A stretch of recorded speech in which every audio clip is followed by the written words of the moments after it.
Hi, this is Joy Robertson. As many of you know, I love food. I love finding new restaurants. I love trying new dishes. And most of all, I love talking to the many great restaurateurs and entrepreneurs we have here in the Ozarks and beyond. I love hearing their stories, and that's what this podcast is all about, learning more about them and their journey. So join me as we savor the Ozarks. This episode is brought to you by Arctic Food Equipment. I don't know if this has occurred to you, but in this room right now, sunshine and joy. Is there a happier room in the city of Springfield right now? Sunshine Hubbard is the owner and operator of Cellar Plate. Sunshine, thanks for joining me. Sunshine and joy. That has a ring to it. Absolutely. No, I didn't think about it before now. Thanks for having me. Thank you. This is a wonderful place you've got here, and I'm super eager to hear all about you and about the backstory. First of all, you're from here. Did you grow up in Springfield? Mm-hmm. I was born here. I come from a really large family on both sides. I went to school here, graduated from Parkview, worked at a lot of restaurants here. And then I even taught in the area. I taught in Fairgrove, Missouri for 10 years before I bought Cellar and Plate. You taught school. What grade did you teach? I taught 2nd grade, 4th grade, and I also taught the gifted program. That was most of the time that I taught there. I did not realize you were a school teacher as well. Well, one of the owners, operators of Ozark Mountain Popcorn, who I recently talked to, was a school teacher. So it's so interesting to hear what people, did before they got into this business. When did you take a liking to cooking and food and paying attention to things like that? Are you one that watched mom cook or anything like that? How did you get into it? I have two sides to that. I always say that I'm a mom cook because I had 2 daughters. I had my daughters relatively young. So cooking at home, you get used to just playing with the ingredients that you have on hand. You may see a recipe and not have those things, so you substitute other things, and then you discover new flavor profiles that, you may not have known before. And then the other side of that was that through college and through my 20s, I worked in several restaurants in Springfield. And got familiar with several different types of cuisines. And so then I would always incorporate those into the things that I was making at home. That would be an interesting twist, to see the things that people really like in restaurants and think, oh, I'll try this at home and see how it goes. So what was one of your favorite things to cook for your girls? And are they adventurous eaters? I have 2 girls also, and my kids will eat anything. Are your kids pretty adventurous? No, you're shaking your head no. No, quite the opposite. I would make curry or Indian food, and they never liked it. So on days like their birthdays, when they got to request anything, they would request hamburger helper, boxed macaroni and cheese, all of the things that I wouldn't normally make. So it was kind of an opposite situation, I think. My girls sometimes joke that their friends are the chicken fingers and mac and cheese friends. They'll go to a seafood restaurant on a trip or something, because my girls are grown.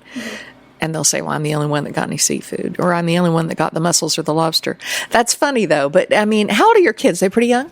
My daughters are 28 and 21. Oh, my goodness. Okay, you've got me beat. I'm 21 and 24. So we're right there together. Yeah, okay. It's funny you should mention curry. We just had Indian last night. I love it. And I guess it was just, we set it in front of them and see what happened. But it's like, this is dinner, go for it. And they do both like that. Okay, I get a little off track here.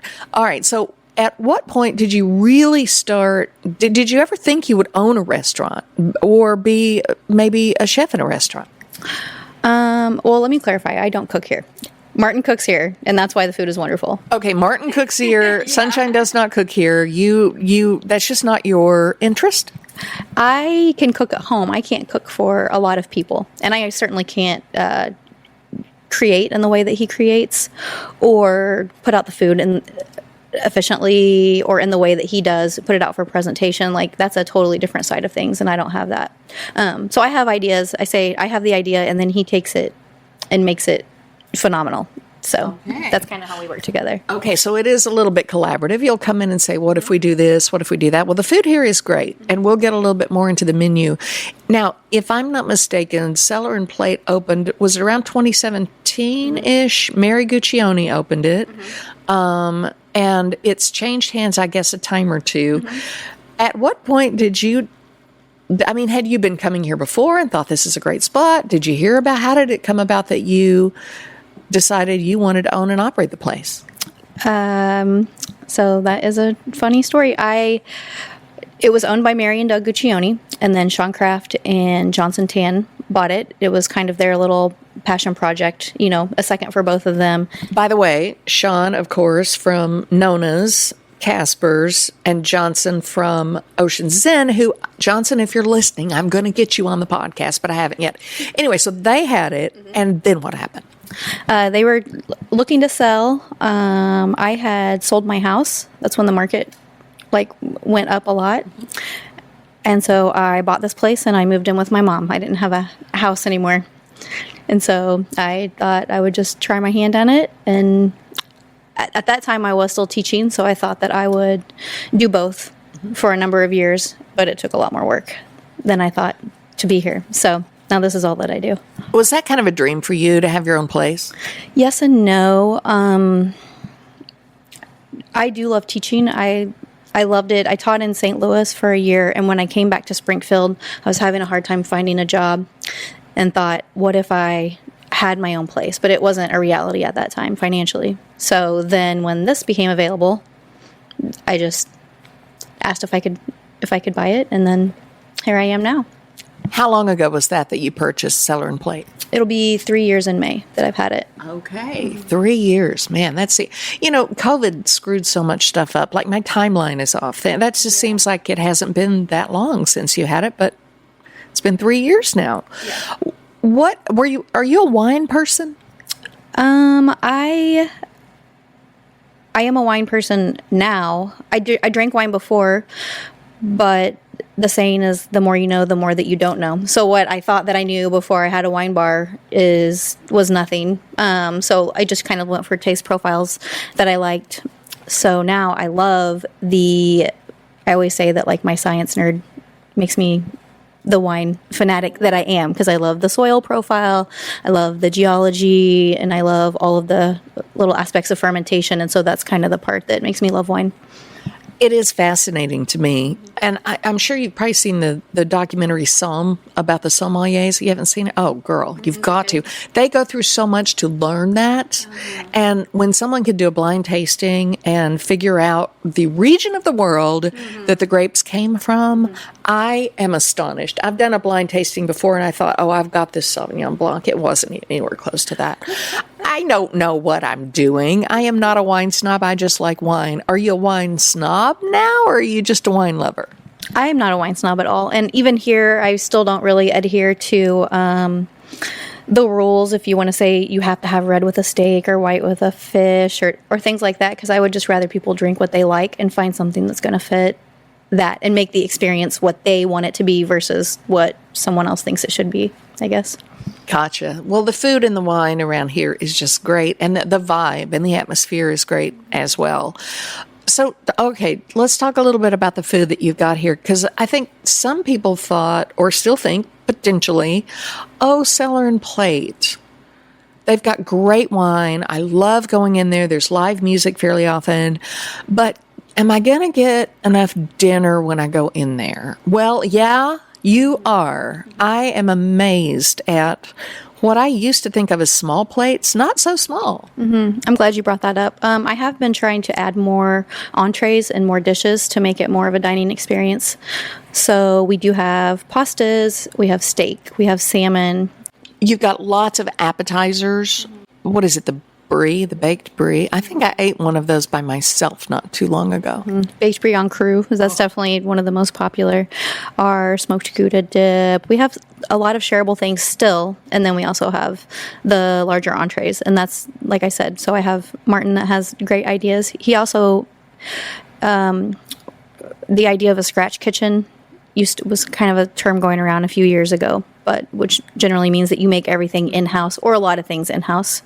So we definitely have that. He makes the pimento cheese, he makes the curry powder, he makes all of the things instead of buying them pre-bought. So then that saves you from eating the additives and the things that maybe you don't want to eat, and it tastes a lot better. So What's your favorite thing on the menu? Gosh, that's hard to say. Right now, the curry pasta that he makes is phenomenal. But we will be changing menus in March because I change seasonally. So I have 2 menus each year. So you have a little bit more of a spring menu coming up in the spring. So things might be a little bit lighter or just different. So we'll do a spring-summer menu, lighter fare. We'll change toppings to things and then just kind of freshen up other dishes or add things that I want to try. So isn't that the fun part, though, really, of having a restaurant? You're the boss. You can say, hey, Martin, get in there and try your hand at such and such. Well, tell me about Martin. Martin's not here to join in the conversation. I don't think he's back there, is he? Okay. So was he here when you got here, or did you hire him? No, he got here a year after me. Originally, this is a very small place, so there's always been one cook. And there was a girl named Fiona who was phenomenal, so I was very sad when she left. And then Martin came in, and he's been here, I think it'll be 2 years this summer. And he has a lot of experience with seafood and sushi and Asian dishes. So you guys get along pretty well. You've got kind of the same mindset of whatever you come up with. I'm sure he's honest with you and says, that's going to be difficult. That's going to be time consuming. That's going to be labor intensive. I mean, you have to be realistic. For sure. And I have to just take that into account, and then we just usually meet in the middle. So I have the menu that's set, but we also have monthly wine pairing dinners, and that's where he really gets to shine because we can do all different types of cuisine. It's 5 courses, and then he can take a little more time and more care with those meals. Are you someone who pairs wine with dinner, or do you drink what you like and dinner comes next? You know what I mean? Like, I usually, if I go to a restaurant, a lot of times they'll say, what would you like to drink? And I'll say, I don't know what I'm going to eat yet. Mm-hmm. So I kind of am like that. I don't know. Are you one of those? I am now, for sure. Before, I would probably just have a glass of wine before my meal and then have my food separate from that. Mm-hmm. And now I will wait until I know what I'm going to order, or maybe have 2 different glasses with 2 different items. You know what I mean? So yeah. Mm-hmm. Oh yeah. Sometimes you'll switch colors even, and you'll have a red with your dinner if you think it would pair better. Okay, so talk a little bit about the wines and like where how do you choose and select the wines that you serve here at Cellar Plate? That's another fun part. I obviously inherited an excellent wine list from the old owners, and then I will add anything that I think is fun. I added an orange French wine when I first bought it, or if I travel somewhere, I have some Pulian wines from that side of Italy after I visited there, or I'll add things that I think people, and Albarino is a Spanish grape that's not popular necessarily here yet, but it's very fresh and very drinkable, so I just kind of add things in that way. Okay, so you did definitely put some thought into whatever. Now, does Martin also weigh in on some of the wines that you might consider putting on the menu? No, he doesn't, but I'll have him taste the wines for the wine pairing dinners. Ah, gotcha. If you could name like your favorite appetizer and your favorite entree, things like that, what's your go-to? So, like I said before, the curry pasta is my favorite right now, and that actually pairs surprisingly well with an oaked Chardonnay, which I don't normally drink, but it goes really well with that. And then Monte Antico, it's an Italian red that's mostly Sangiovese, so it actually has the ability to go either way. So what about appetizer, though? What's your favorite? The baked brie is a clear winner for sure. And that will get a new face this summer as well. We're going to put like a fresh new topping on it. So then it'll be a different wine pairing. Mm-hmm. So I believe last time I had that, it was kind of a sweet topping, like I don't know, I want to say like a jammy type with maybe pecans or something. I don't remember. It was really good. Will it be a sweet one again, or do you know? Can you tell? I don't remember exactly. So for fall, it was a pan caramel sauce, salted pecans, and that kind of, like wintry flavor. And then for the summer, it'll still be sweet, but I think we're doing strawberry and almonds, and I don't remember what the sauce is right now. I don't remember what the sauce is. You know, you got a lot going on back in that kitchen. Martin will figure it out. And besides that, you can't mess up a brie in croup. You just can't. I don't care what you put on it. Bring it plain. It doesn't matter to me. In the restaurant business, you never know when your restaurant will be packed with customers. Hi, this is Nathan from Arctic Food Equipment. Now is the best time to schedule a tune-up of your equipment. When our factory-trained technicians come out, they will make sure your belts are tight, your ice machine is clean, and it passes health inspection, and that your stove is cooking just right. We not only have a parts department, but also a huge 10,000 square foot showroom too. Call your local family-owned restaurant supply company, Arctic Food Equipment, at 1501 South Enterprise. At Arctic Food Equipment, your success is our business always. What kind of things do you do when you are not at Cellar Plate? What kind of hobbies do you have? So I love reading, and I love being outdoors. I love being active. So lift weights, do yoga, and then my big favorite is live music. So I go to concerts often. And what kind of music's your favorite? All kinds. I love all kinds. So, I mean, yeah, anything I see, it's usually pretty varied. Favorite band of all time? Oh my gosh. Or a couple of them. Okay. How about right now? Right now I'm listening to, I do love Talking Heads. Oh, yeah. A lot. St. Vincent. She's actually just won some Grammys. And then Spoon is another favorite that I'll travel to see. Spoon. That's a new one, I got to tell you. I'll go to Spotify and check it out, though. You know, I have been here for live music. I was here, I guess a month or so ago. Gary Turner, who is a former football coach and teacher, sings. You'd swear you were listening to Frank Sinatra. And you've got this beautiful red piano over there. That's new since I was in here, I think. If it was here before, I don't remember seeing it. How did I miss it? You've even got bar stools at the piano. But what fun to come in for live music. Tell me about that. We have music every Friday and Saturday night, different artists. And then most Wednesdays, I have Ira Edelman. He is a jazz guitar player that's been around Springfield for a long time. So if he can make it over here, he'll come play. But on the weekends, I have Dallas Jones, Krista Meadows, Barrick Hill, his dad Marshall Hill. I'm forgetting a lot of greats. Stevie Newman, but just anybody that wants to play here. So you aren't hung up on necessarily one sort of type of music. It sounds like there's some jazzy things going on, which totally fits a wine bar. But there's all sorts of things, because you hear people like Dallas and Krista and whatever sing just about anything. We've got a lot of really talented musicians. We absolutely do. And I even have a few kids. I don't know. I'm going to get this wrong. I think one graduated from Catholic and one graduated from Ozark, but Johanna Thornsberry, and she's actually in New York, a theater major. And then Elliot Judy, he is a jazz guitarist, so I like it when kids play here too, if they're up and coming. I was actually going to mention Elliot Judy because Stuart Judy, his dad, is my dentist. My dad was a dentist. I wound up with Stuart Judy. And over the years, I've been going to him since I came to town. And I keep up with his kids. And Elliot, holy cow, can he play some guitar? Mm-hmm. So he's in school right now, but yeah, he's here during the summer, Christmas breaks. Yeah. Wow.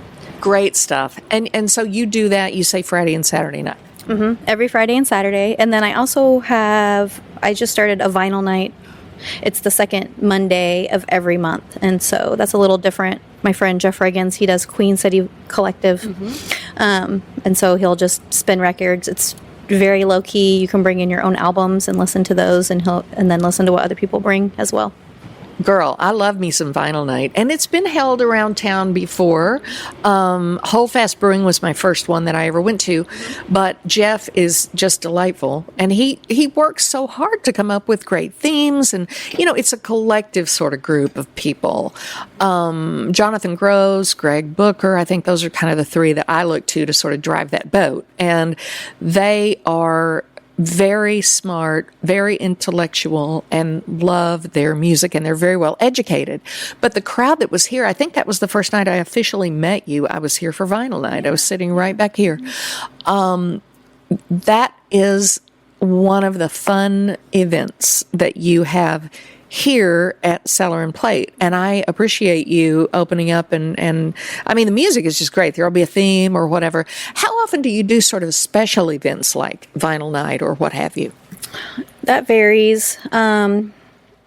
Either holiday based, or I try to do monthly things. Vinyl Night is monthly. I have a tasting Tuesday, the second Tuesday of every month.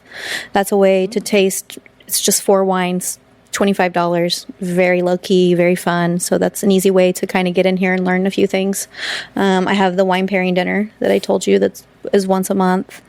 But then I'll do Galentine's Day or different things like that. And then I'm actually bringing Drag Brunch back. That was Mary's baby, I think. So anyway, I'm bringing that back. So March 9th, check that date. We'll be bringing Drag Brunch back, and then that will be hopefully a constant too. You know, it's funny you should mention that because the first Drag Brunch I ever attended was here. Mm-hmm. It is a hoot. It is so much fun, and the food is just great. So brunch is coming back. That's great. Mm-hmm. Mm-hmm. It'll only be during when we have a drag brunch, so it won't be all the time. Yeah. But okay. All right. So watch the calendar at Cellar Plate's website, what is your website?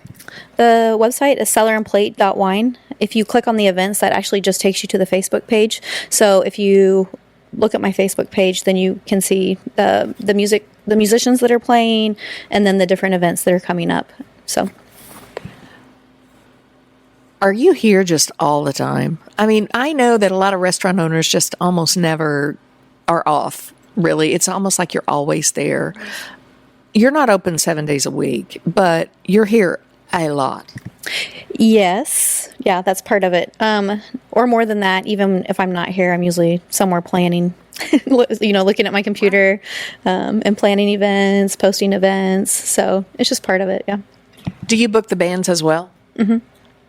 I do. And they're great also about reaching out to me and being like, hey, I'd love to be on the calendar coming up. So. Oh, good stuff. I just love that. So the business end of it, I know, is a lot to juggle. Is it everything you thought it would be to own your own place? I say that I was just ignorant enough to think that this was going to be easy when I bought it, because I told you I was going to teach and do this.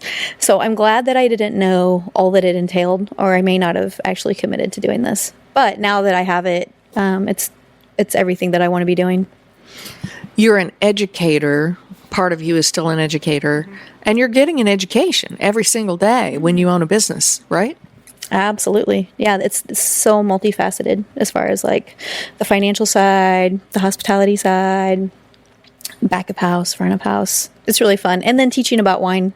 Oh, yeah. Is really fun too. And now that's a fun class right there, learning about the wine, right? So tell me about your customers. I am quite sure that all these bar stools that go around the beautiful bar, it's quite often that you see the familiar faces that come right up to that bar. I have a really good friend named Brenda who loves it back here on the couch by the wall. Everybody's kind of got their favorite spot. Talk about your regular customers. You have I'm sure, a very meaningful relationship with them. Absolutely. There are obviously several people that love the wine dinners. And they'll come to the Tasting Tuesdays. The beautiful thing about that is I think they've actually forged friendships outside of here. Or the last Tasting Tuesday, they, instead of going to respective tables to have dinner, they ended up staying all together and deciding to eat together. So that's really cool. I have one friend, Frank, and he actually came in the week that I bought it. And now he's older, and he comes in just about every single day. So we invite him if we do any like Cellar Plate holiday celebrations or anything outside of here. We always invite him too. And then, all the different couples that make this their weekly stop. So, oh, yeah. I know a lot of people who are here all the time, So Frank is like family. I just love that. Mm-hmm, absolutely. Yeah. And so we always get his input on different things, make sure he's part of all the events. Wow. Yeah. And Brenda, like you said, she's been here before I was even here. Yeah. And she's kind of part of the wine dinner group that comes in and all celebrates together. So I need to get on this wine dinner list. That sounds fantastic. So you have a lot of different events. You have the wine dinners. You're going to start the Drag Brunch, which is awesome. Vinyl night, but you also have a wine club, correct? What happens when one gets to be a member of the wine club? How does that work? Wine club's low key. You get 2 bottles of wine every month. It's $45 a month, and it's a way for me to find things that you probably can't find in Springfield. A lot of bottles have really cool stories. I love, for wine club and for the restaurant, I usually try to find wines that are single vineyard, which means that it's a smaller group of people making the wines. A lot of them have like great family stories, great agricultural stories, and just try to provide things that you couldn't find otherwise. I love that idea. So if you found me the dry, red, peppery wine. I've had this one wine years ago and it blew my mind. I've never had it since, and I've never found anything as peppery. If you found that, how do I get it next time if I want more of it? Like, I guess you could go to the wine center and request it, maybe. Could you just order it again for someone, or point them to where they might find it, I guess? Mm-hmm. I can always order more of wines from my reps. But yeah, so peppery sounds like a Shiraz. It does. But then a fun thing that I like to do is if people drink, their typical thing all the time, I'll say, well, if you like this, try this. Like right now I have a Côte d'Aron. It's a French wine, and it's actually very big bodied and very oaky. And so I've been having a lot of cab drinkers try that and see if they like it. That was an eye opener for me when I went to a wine tasting, and we were commenting on what the wine brought to the table in terms of the flavors. And the first words out of my mouth were black pepper, because it just slapped me across the face with black pepper. Mm-hmm. And it was so good. And I have been in store after store after store, and I've gotten close, but I've never found anything quite like it. Mm-hmm. And that's the fun part about wine tasting, I think, mm-hmm. is sitting with people and saying, what do you detect in this wine? What is it about this wine that you like? I mean, isn't that just the most... You can make a great friend out of a total stranger comparing a wine, right? I mean, I can. I'm sure you can. I think that's very true, because usually with the taste will come a backstory. Like I had this peppery dish as a kid, and it reminds me of that. I actually had this conversation recently with Courtney Dunlop. Do you know Good Clean Wine? The girls. Oh yes, Elle. Mm-hmm. I know Elle for sure. Yeah, and Courtney. I've met Courtney. Sure. Mm-hmm. So Elle and Courtney, I have all their wines here, and we were discussing just how the joy element and like being together, the group part of it is more prevalent with wine than other drinks a lot of the time, because you're sharing stories about where you've had it, what it reminds you of, what it tastes like. And so it really, really promotes community and that side of dining that I wish was more prevalent. So, that's another podcast. If I could get those two together to talk about how Good Clean Wine started, because it's just everything I've had of theirs is incredibly good. It's an amazing story. I'm sure it is an amazing story. Well, I love the social aspect of appreciating a good wine. Getting back to your menu, talk about what you have like dessert-wise. What are your sweet treats that you have in there? Because you run the gamut from appetizers to desserts, the whole 9 yards. What's on the menu, and what do you love? So we have cheesecake. Martin makes unique toppings all the time for those. So right now we have like an apple pear jam. He does all types of different fruit compotes. I actually get a cake from Danny that owns Sleepy Opossum Cafe. Right. It was Danny's flower pot at one time, correct? Yeah. Yeah. So, and then she just makes whatever she wants. So it's a different cake every week. It's a surprise. They're always very unique and awesome. Then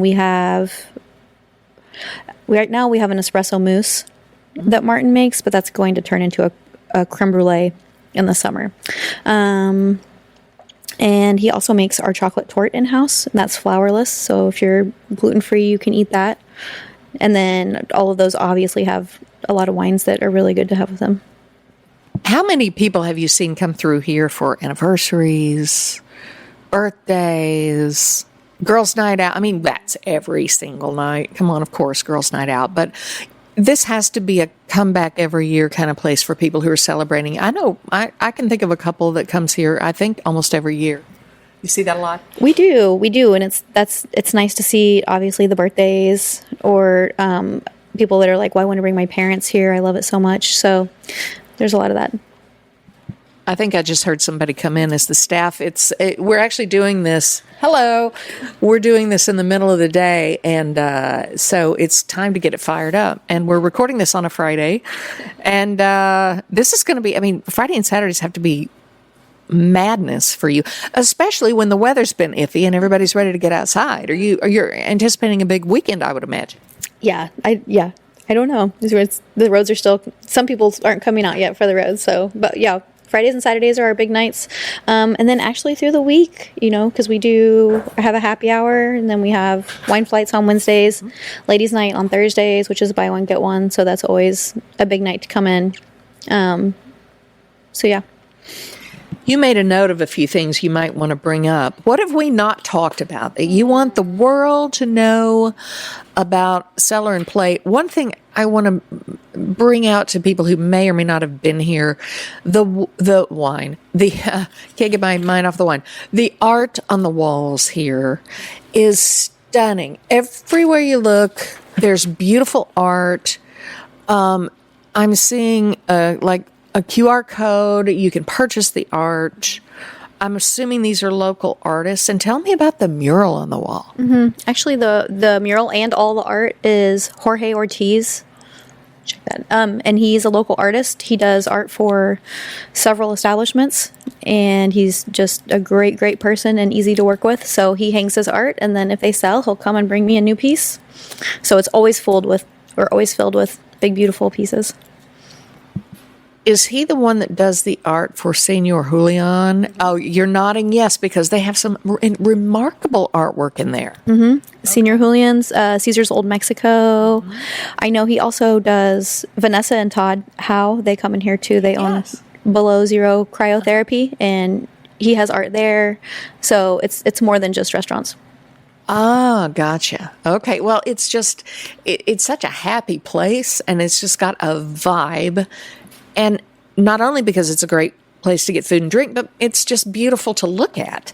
Everywhere you look, you have beautiful leather sofa areas where you can kind of tuck yourself in and, cozy in around a table. You can sit at the bar. There are tables where you can sit and dine. And on a night like Vinyl Night, there's a big, long table, and people are encouraged to gather and sit together. And like you said, people get to know each other that way. I love the red piano with the bar stools. I think there are 3 right at the piano. How did that come about? That was actually before me. So Sean Kraft went to a piano bar in New Orleans that had chairs all around the edge, and he wanted to recreate that here. So it's a really unique piece. Okay, so Sean brought that. Sure. I mean, I've been in here so many times, but it could be, I tend to sit up by the window. Oh, yeah. And it could be that I didn't get this far back, but the night Gary Turner was singing, we were sitting at the table next to the piano, and I thought to myself, why in the world didn't we all sit at the piano? I guess I just thought maybe it was reserved for somebody. I didn't know for sure, but anybody that comes in can just belly up to the piano, literally. Absolutely, yeah. So it's kind of a place where I think some people love to sit there and some people would rather not. So it depends on how close you want to be. Depends on how close you want to be to the action. So what else is on your list? What do you want to tell me about you, about this place, about what's coming up that's new? What do you want the world to know, Sunshine? By the way, you're my first and only friend, I think, named Sunshine. I just love that. And I love us, Sunshine and Joy. Anyway, what do you want people to know?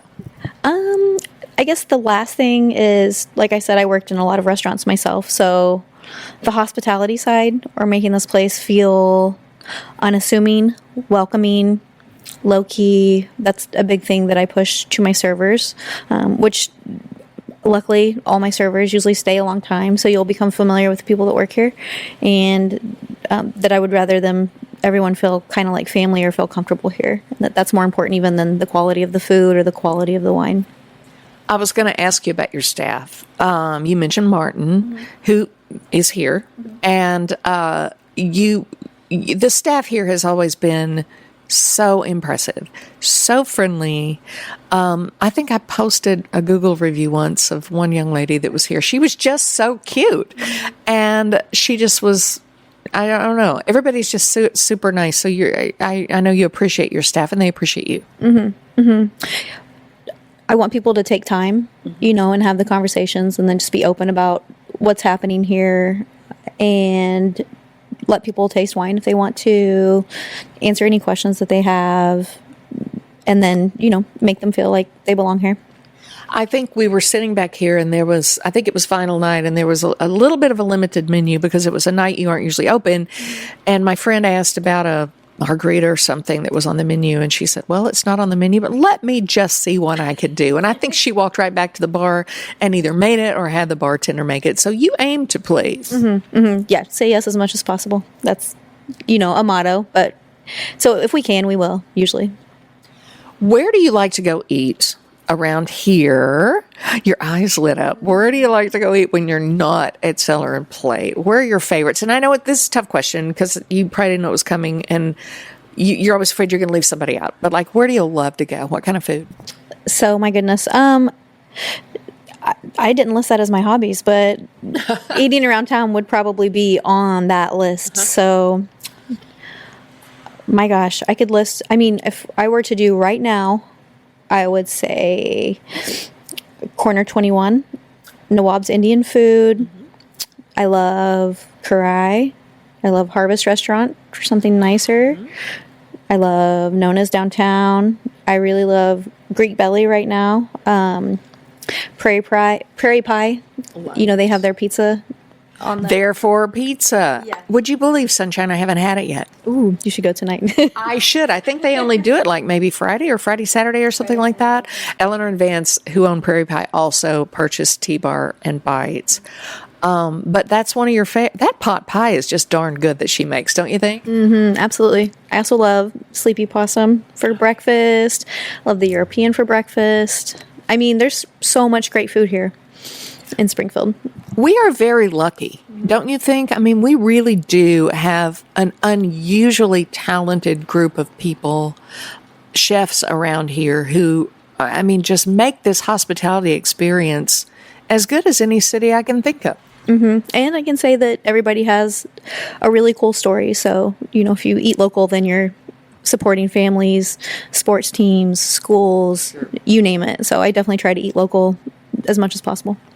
Are you a traveler? Do you like to travel? Mm-hmm. I do. And then I travel and try different wines and try different food, but most of the time that's tied to a concert that I'm going to. Oh, we'll travel for music. I get you, believe me, because, none of us are getting any younger. Yeah. And some of these bands that I love, I'm the same way. I'm like, look, if I don't go now, I might miss it. But so what's your next upcoming concert that you've got tickets for, or do you?